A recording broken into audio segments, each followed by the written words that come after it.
Study IQ IAS, आपका selection हमारा mission. नमस्कार दोस्तों मुंबई की लोकल ट्रेन में एक और बड़ा हादसा हुआ है। आप सब जानते होंगे कि मुंबई लोकल ट्रेन की क्या हालत होती है, स्पेशली पीक आवर्स के दौरान। आपने कई वीडियोस, कई पिक्चर्स देखा होगा, आप में से कई लोगों ने एक्सपीरियंस भी किया होगा कि कैसे प्लेटफॉर्म पर यहां पर बड़ी मात्रा में लोग खड़े रहते हैं। कई बार तो देखने में ऐसा लगता है कि कहीं वो लोग गिर ना जाएं। और जब यहां पर लोकल ट्रेन आती है, पुश करते हुए लोग उतरते हैं और पुश करते हुए लोग यहां पर चढ़ जाते हैं। बहुत ही भयानक सिचुएशन होता है। काफ़ी मजबूरियां भी होती हैं, लोगों के पास ऑल्टरनेटिव साधन नहीं है, सस्ते में एक जगह से दूसरे जगह जाना होता है, नहीं पहुंच पाते हैं। तो इन सबको देखते हुए यहां पर अक्सर एक्सीडेंट्स देखने को मिलता है और हर साल कई मृत्यु भी होती है। हुआ क्या है कि आज सुबह सुबह एक बड़ा हादसा हुआ जिसमें कई यात्रियों की जानें गई हैं। लेट मी टेल यू, ये जो हादसा हुआ है ना, ये बहुत चौंकाने वाला है। मतलब आप जब सुनोगे इसके बारे में कि कैसे ये एक्सीडेंट हुआ और यहाँ पर जान की कीमत क्या होती है हमारे देश में, ये आपको पता चलेगी। काफ़ी कुछ आपको इस वीडियो में जानने को मिलेगा। मतलब डिटेल से मैं आपको बताऊंगा एग्जैक्टली हुआ क्या है। चलिए आगे बढ़ते हैं। सबसे पहले इस इंसिडेंट ओवरव्यू बताता हूं। बेसिकली आज सुबह जब पीक आवर्स के दौरान जब लोग ऑफिस जा रहे होते हैं, उस समय ये पूरा इंसिडेंट हुआ। और ये कहां पर हुआ, ये थोड़ा सा लोकेशन समझिए। आप सब जानते होंगे कि यहां पर ये रहा मुंबई, इधर है नवी मुंबई और ठाणे डिस्ट्रिक्ट, आप सब जानते होंगे। तो यहां पर बताया जा रहा है कि जो छत्रपति शिवाजी महाराज टर्मिनस है, वहां से एक जो ट्रेन है वो जा रही थी किसकी तरफ, ये जा रहा था कसारा की तरफ। बेसिकली सब अर्बन जो एरिया है, यहां पर आप देख सकते हो ऊपर की तरफ, ये कसारा एरिया है। तो ये ट्रेन स्टार्ट हुई छत्रपति शिवाजी महाराज टर्मिनस से कसारा के लिए और बीच में आता है यहां पर ठाणे, जैसा आप देख सकते हो। और ये जो वाला जो कर्व आप देख रहे हो ना, यहां पर दो स्टेशन में मैं आपको दिखाता हूं। अगेन इस पिक्चर में अगर आप देखोगे ध्यान से, तो ये है मुंब्रा रेलवे स्टेशन और यहां पर अगर आप देखोगे दीवा जंक्शन है। तो इन दोनों स्टेशन के बीच में यहां पर हादसा हुआ है। ये ठाणे डिस्ट्रिक्ट का ये वाला जो एरिया मैं आपको दिखा रहा हूं यहां पर, तो मुंब्रा और दीवा जंक्शन के बीच में ये पूरा हादसा आपको देखने को मिलेगा। अच्छा, हुआ क्या एग्जैक्टली, ये पूरा इंसिडेंट हुआ कैसे? सबसे पहले ऑब्वियस सी बात है, जो लोकल ट्रेन थी उसमें बहुत ज्यादा ओवर क्राउड आपको देखने को मिलेगा। मतलब पीक आवर्स के दौरान कैपेसिटी से ज्यादा लोग ट्रेन पर चढ़ जाते हैं। डबल, आप सोच के देखो, जो ट्रेन की हालत होती है ना, मतलब जो एक ट्रेन है जिसमें 12 से 15 कोच लगे हुए हैं, उसका डिज़ाइन ऐसे किया गया है कि उसकी कैपेसिटी 2000 तक है मैक्सिमम, लेकिन चढ़ जाते हैं लोग 4000 के करीब। तो आप समझ ही सकते हो कि क्या हालत होती है। और पैसेंजर्स को अल्टीमेटली क्या करना पड़ता है, यहाँ पर लटक कर जाना पड़ता है। इस तरह का सिचुएशन, और इससे भी भयानक सिचुएशन होती है, कई बार आपने देखा होगा। मतलब एक एक हाथ से लोग हैंडल पकड़े हुए होते हैं और जा रहे होते हैं। और ये दोनों तरफ का सिचुएशन है, इस साइड भी लोग ऐसे ही हैं और दूसरी तरफ जो गेट है वहां पर भी आपको ऐसे ही देखने को मिलेगा। ये इंसिडेंट में आपको एक्चुअली इसी की वजह से ये पूरा हादसा हुआ है। मैं आपको बताता हूं कैसे। एक्चुअली अगर आप देखोगे तो यहां पर जो एक ट्रेन है जो मैंने आपको बताया शिवाजी महाराज टर्मिनस से, ये कसारा की तरफ जा रही थी और एक ट्रेन जो है वो यहां से आपका छत्रपति शिवाजी महाराज टर्मिनस की तरफ जा रही थी और बीच में ये दोनों ट्रेनें मिलती हैं। मतलब ये दीवा और मुंब्रा के बीच में ये जो कर्व आप देख रहे हो, यहां पर बताया जा रहा है कि ये ट्रेन एक इधर से जा रही थी और दूसरी इधर से जा रही थी। अब क्या है कि इतने ज्यादा लोग दोनों ही ट्रेन में चढ़े हुए थे, लटके हुए थे एक तरह से, जिसकी वजह से वो आपस में भिड़ गए। जी हां, मतलब एक ट्रेन इधर से आ रही है, एक ट्रेन इधर से जा रही है, दोनों इतना ज्यादा पैक्ड है, मतलब ट्रेन और लटके हुए हैं कि जो लोग थे वो आपस में ही भिड़ गए। ऐसा नहीं है कि कोई ट्रेन का कोलिजन हुआ है या फिर कोई ऐसी घटना हुई है, ऐसा कुछ नहीं है। It is just because of over crowdedness. मतलब इतनी ज़्यादा भीड़ थी कि लोग इतने लटके हुए हैं यहाँ पर भी और इधर ट्रेन में भी कि दोनों में आपस में भिड़ंत हो जाती है, जिसकी वजह से अचानक से बहुत से लोग ट्रैक पर ही गिर जाते हैं।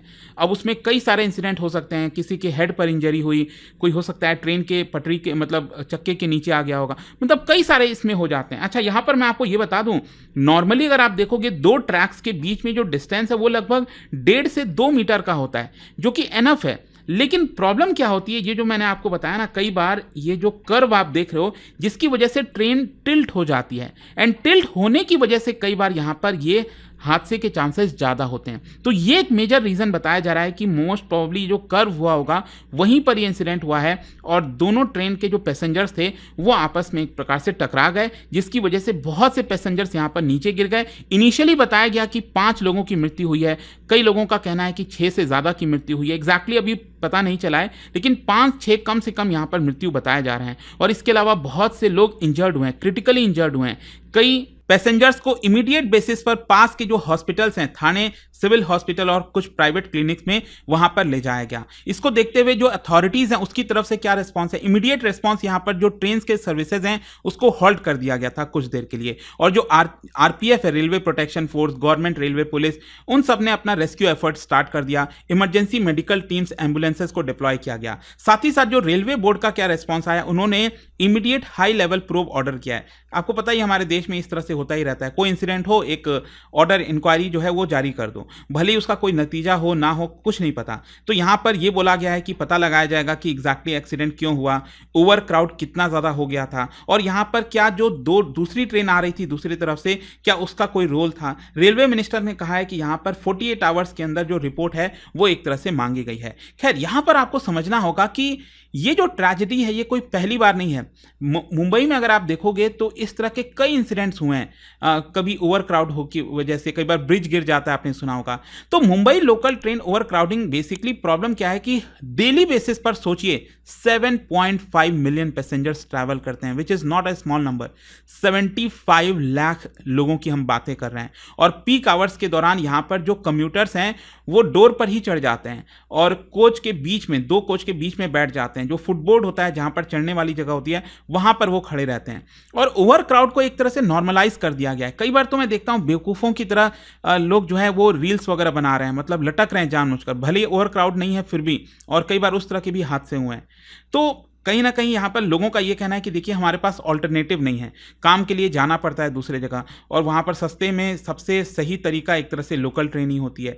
फिर यहाँ पर प्रॉब्लम क्या है कि ओपन डोर डिज़ाइन आपको स्टार्टिंग से ही मुंबई के अंदर देखने को मिलेगा। मतलब ज़्यादातर अब क्या है कि नए नए जो ट्रेन बन रहे हैं उसमें आपका ऑटोमेटिक डोर क्लोजिंग लगाया जा रहा है, लेकिन एक्चुअली कोशिश ये थी मुंबई के अंदर जो लोकल ट्रेन है उसमें डोर नहीं लगाने की, कि आसानी से लोग उतर जाएं और आसानी से लोग चढ़ जाएं। कोशिश ये था, लेकिन ये एक्चुअल में उल्टा पड़ गया। आज के डेट में ये लीथल साबित हो रहा है, लोगों की जानें जा रही हैं। एंड किसी भी प्रकार का रियल टाइम क्राउड मॉनिटरिंग नहीं है। डिस्पाइट आपको पता है डिजिटाइजेशन का समय है, रियल टाइम कोच ऑक्यूपेंसी का डेटा पता नहीं रहता कि लोगों को चढ़ना चाहिए नहीं चढ़ना चाहिए, लोगों को बताया नहीं जाता। तो इस तरह के कई सिचुएशन आ जाते हैं। सेफ्टी और इंफ्रास्ट्रक्चर गैप आपको बड़ी मात्रा में देखने को मिलेगा। ऑटोमेटिक डोर ना होने की वजह से लोग आपका हैंग आउट करते हैं, पकड़कर चढ़ते हैं। फिर इसके अलावा ट्रेन फ्रीक्वेंसी इनएडिक्वेट होने की वजह से ओवर क्राउडिंग हो जाता है। प्लेटफॉर्म बैरियर नहीं है जिसकी वजह से लोग पटरी पर भी गिर जाते हैं। रेक अपग्रेड्स नहीं हुआ है, पुराने जो रेक्स थे उसमें सेफ्टी सिस्टम उतना अच्छा नहीं है, तो अभी उसको जल्दी से चेंज नहीं किया गया है। स्टाफ की भी शॉर्टेजेस आपको देखने को मिलेगी। अच्छा, अब क्वेश्चन ये है कि ये जो इंसिडेंट हुआ, जिसमें ऑब्वियस सी बात है अगर मान लो ऑटोमेटिक डोर होता तो ये इंसिडेंट नहीं होता। सिंपल सी चीज़ है, जो लोग नहीं चढ़ पाते, जो ट्रेन के अंदर ही हैं उतने ही रहते। तो यहां पर अब फाइनली रेलवे ने रीअफर्म किया है कि सेफ्टी अपग्रेड जारी है और जितने भी नए इलेक्ट्रिक मल्टीपल यूनिट जो ईएमयू रेक्स होते हैं उसमें ऑटोमेटिक डोर क्लोजिंग लगाया जाएगा। लेकिन साथ ही साथ जो ऑलरेडी एग्जिस्टिंग यहां पर रेक्स हैं उसमें भी ऑटोमेटिक डोर्स जो हैं वो लगाए जाएंगे। आप देख सकते हो, ये खबर आई है अभी जस्ट कुछ ही देर पहले, Mumbai locals to get automatic doors, big decision from railway board. तो मुझे समझ नहीं आता कि ये फास्ट ट्रैक पहले क्यों नहीं हो सकता था। इंसिडेंट होता है उसके बाद ही ये क्यों किया जाता है। क्राउड मॉनिटरिंग और डिजिटल इंफॉर्मेशन सिस्टम उसको एनहांस किया जाएगा कहा जा रहा है। और यहाँ पर डिस्कशन ये भी चल रही है कि जो प्लेटफॉर्म स्क्रीन डोर्स है वो भी यहाँ पर इंस्टॉल किए जाए, स्पेशली मेजर जंक्शंस पे। इनफैक्ट मैं आपको थोड़ा सा हिस्टोरिकल कॉन्टेक्स्ट भी बताता हूं। मुंबई सब अर्बन जो ट्रेन्स हैं वो जाने ही अपने एक्सीडेंट्स के लिए कई बार जाते हैं।